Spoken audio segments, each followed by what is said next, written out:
How to add music in Facebook story. Hello everyone, this is Max. Welcome back to another tutorial video. So let's start without wasting any time. Also make sure to watch this video till the end. First of all, open up your Play Store.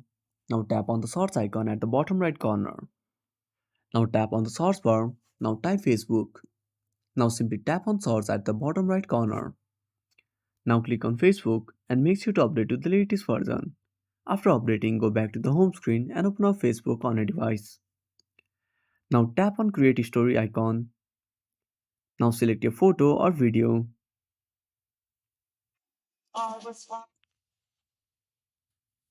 Now under text you will find an option for music. Simply tap on it.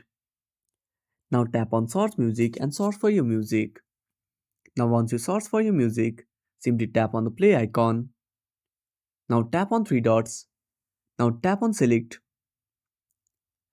Now tap on done. Now select your font. Adjust the size. Now tap on done. Now click on share. And that's it. Thanks for watching. Make sure to subscribe our channel and hit the bell icon. See you in the next video.